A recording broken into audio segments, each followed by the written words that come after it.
이번에는 마이크로소프트 365를 이제 활용할 수 있는 부분이에요. 그래서 기본적으로 마이크로소프트 365를 어떻게 활용할 수 있는지, 업무에 활용할 수 있는지를 살펴보도록 하겠습니다. 마이크로소프트 365는 사실 다양한 앱들을 지원을 합니다. 근데 이 다양한 앱들이 사실은 여러분들이 좋을 수도 있지만 도대체 이 앱들이 다 뭐야 라고 해서 조금 어려움을 가질 수도 있는 부분이에요. 그래서 이제 앱들을 제공하지만 아까 말씀드린 것처럼 핵심 서비스를 학습하시고 핵심 서비스를 제대로 사용하시는 게 굉장히 중요한 부분이에요. 그래서 여러분들이 이 앱 중에서 가장 많이 사용하셔야 되는 앱들 위주로 한번 설명을 드려보도록 하겠습니다. 첫 번째는 메일입니다. 그래서 우리가 커뮤니케이션 관련된 기본 도구로 메일 서비스를 쓴다라고 제가 말씀을 드렸고요. 가장 중요한 부분은 저희가 클라우드 서비스에서 용량이에요. 뭐 구글이든 뭐 네이버든 용량은 다 비슷비슷하거든요. 근데 마이크로소프트 365 같은 경우는 기본적으로 계정당 사서함, 그러니까 내가 받는 메일을 보관할 수 있는 저장소로 100GB를 기본적으로 제공합니다. 근데 라이선스에 따라서 약간씩 차이는 있을 수 있어요. 근데 이제 기본적으로 이만큼의 용량을 제공한다. 그러면 클라우드 서비스를 저희가 메일 서비스로 쓰면서 좋은 점은 어떤 점이 있냐면 백업을 할 필요가 없어요. 여러분들이 클라우드 서비스가 나오기 이전의 메일 서비스는 메일 호스팅을 받았죠. 그래서 계정당 뭐 2,000원, 4,000원 뭐 이 정도 비용을 내고서 메일 서비스를 쓰셨을 거예요. 근데 그때 가장 큰 문제점은 뭐였냐면 용량이 부족한 거예요. 보통 조직에서 이메일 서버를 우리 조직에서 운영을 한다라고 하면 사용자당 뭐 많아봐야 10기가 아니면 적으면 뭐 2기가, 5기가 이렇게밖에 안 줘요. 그러면 어떤 니즈가 발생이 되냐면 용량이 1년 지나면 메일로 다 커뮤니케이션을 하기 때문에 용량이 금방 차겠죠. 그러다 보면 메일에 대한 백업을 해야 되는 이슈가 있어요. 그래서 항상 조직에서 메일 서비스를 쓸 때 항상 그 연말이 되면 백업을 해서 다시 세팅을 하거나 이런 작업들을 굉장히 많이 했는데요. 클라우드 서비스로 도입을 이제 하고 나서는 메일 용량을 굉장히 많이 주기 때문에 한 4, 5년 정도의, 그러니까 뭐 이거는 사용자마다 조금 다를 수 있는데요. 한 4, 5년 정도의 백업 없이 활용할 수 있는 부분의 용량이다. 그리고 실제 라이선스에 따라서 보관함이라는 걸 기본적으로 제공해요. 그래서 별도 백업 없이도 이어서 메일을 쓸 수 있다는 게 가장 큰 특징이고요. 마이크로소프트 365에서는 요 아웃룩이라고 저희가 말을 하는데요. 이 아웃룩이 웹브라우저 또는 설치형 버전으로 해서 메일 서비스를 쓸 수가 있습니다. 그리고 이제 조직에서 사실은 일정이나 작업들을 많이 활용 안 하시긴 하지만 개인적으로 저희가 마이크로소프트 365에서는 일정이나 작업이라는 것도 같이 활용하실 수 있고요. 여기 이제 to-do라고 되어 있잖아요. to도라는 앱이에요. 이 앱을 통해서 개인 작업을 관리할 수 있는 서비스를 제공하고 있습니다. 자, 이번에는 오피스 앱인데요. 우리가 쓰는 워드, 엑셀, 파워포인트입니다. 그래서 오피스 앱을 설치할 수가 있습니다. 마이크로소프트 365에서. 근데 보시면 기존에 우리가 오피스를 쓸 때와 가장 큰 차이점은 뭐냐면 PC 또는 맥에 5대, 태블릿 5대, 스마트폰에 5대 설치라고 되어 있죠. 이거 무슨 말이냐면 우리가 마이크로소프트 365 계정을 가지고요. 오피스를 설치할 수 있는데 내가 가지고 있는 디바이스, PC나 맥에 5대까지 설치할 수 있다라는 거예요. 우리가 클라우드 서비스로 오피스라는 앱을 쓸 때 기존과 가장 달라진 점 중에 하나는 하나의 컴퓨터에 하나의 오피스를 설치했어요. 그래서 그때는 제품키라는 걸 이용해서 오피스를 설치했거든요. 그래서 한 대밖에 설치를 못했어요. 근데 클라우드 서비스라는 업무 환경으로 바뀌면서 우리가 가장 많이 쓰는 IT 도구의 오피스를 이제 이렇게 디바이스에 5대까지 설치할 수 있다라는 개념인데요.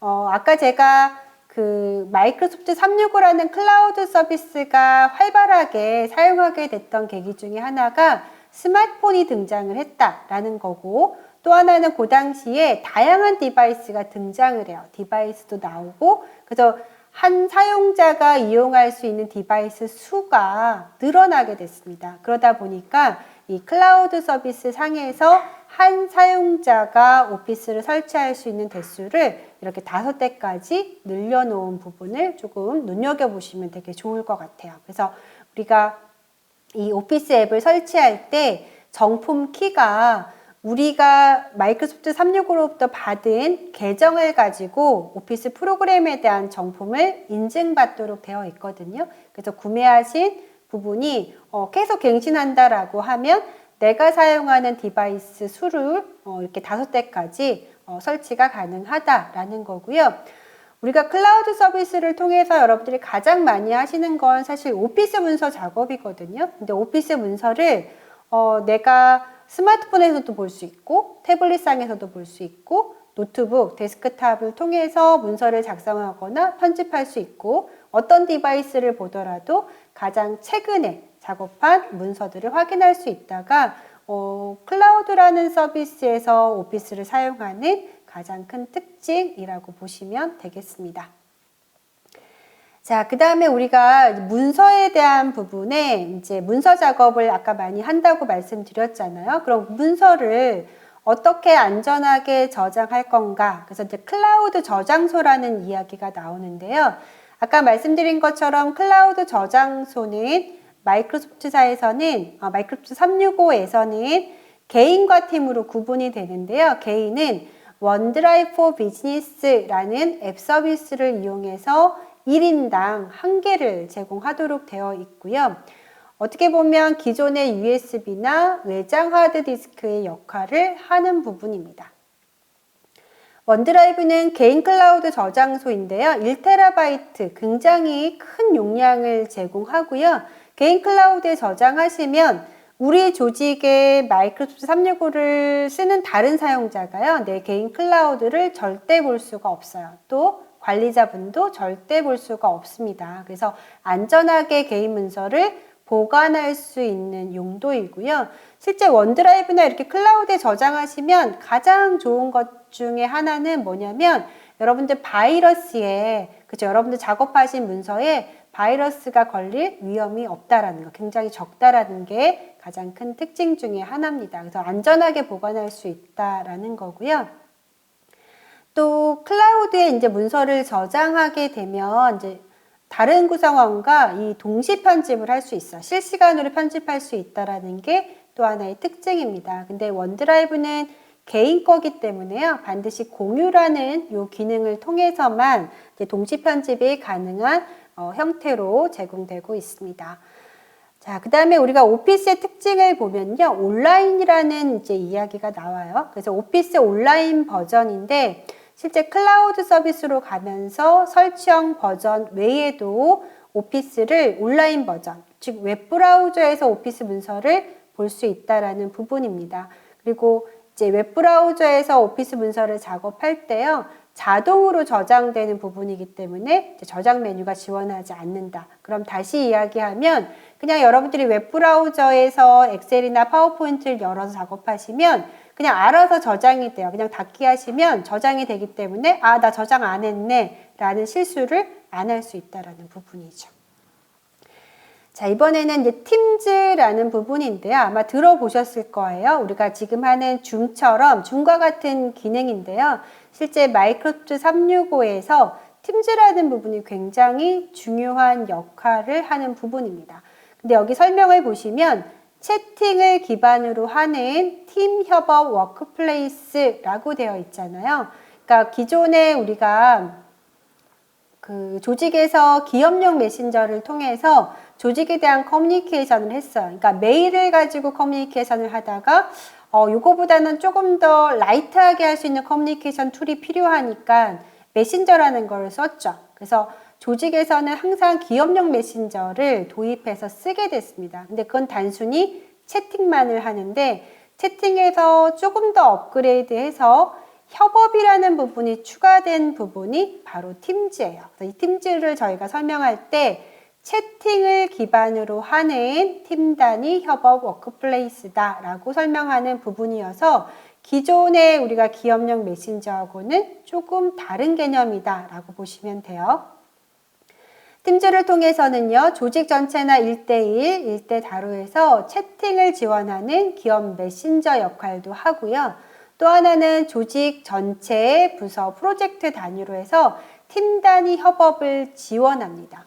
근데 중요한 협업이 요즘에는 조직의 내부에서도 협업을 하지만 조직의 외부에 있는 사용자하고도 협업이 점점점 많아지고 있죠. 근데 팀즈를 통해서 조직의 외부하고도 협업이 가능하고요. 외부의 사용자가 마이크로소프트 365 라이선스가 없더라도 협업이 가능합니다. 그래서 여러분들이 구매하고 나서 다른 외부하고 라이선스 없이도 협업이 가능한 부분이 팀즈다라고 보시면 되고요.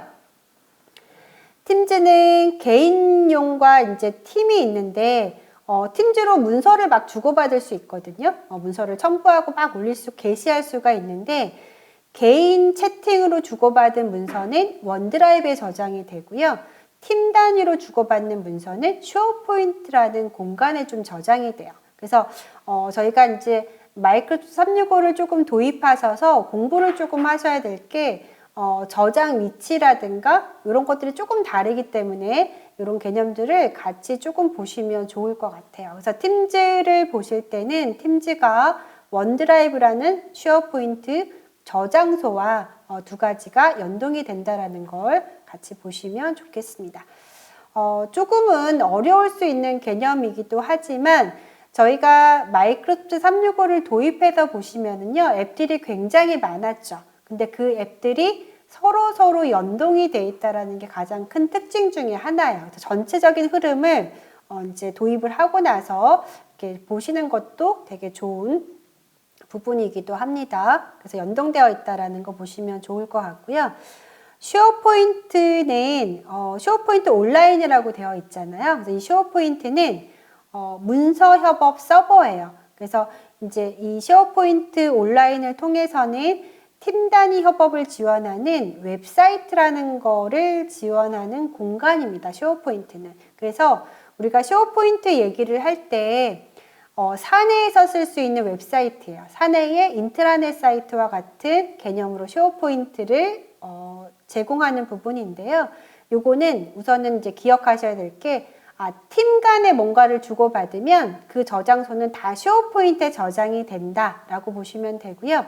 원드라이브처럼 쉐어포인트의 개념도 보시는 용량이 있습니다. 구매하신 라이선스에 따라서 조직 전체의 1TB 플러스 구매한 라이선스 개수만큼의 10GB를 제공해요. 그래서 만약에 우리가 마이크로소프트 365 라이선스를 10개를 구매했다. 그럼 1TB 플러스 10 곱하기 10GB로 해서 우리 전체 팀의 용량을 계산해 주시면 되겠습니다.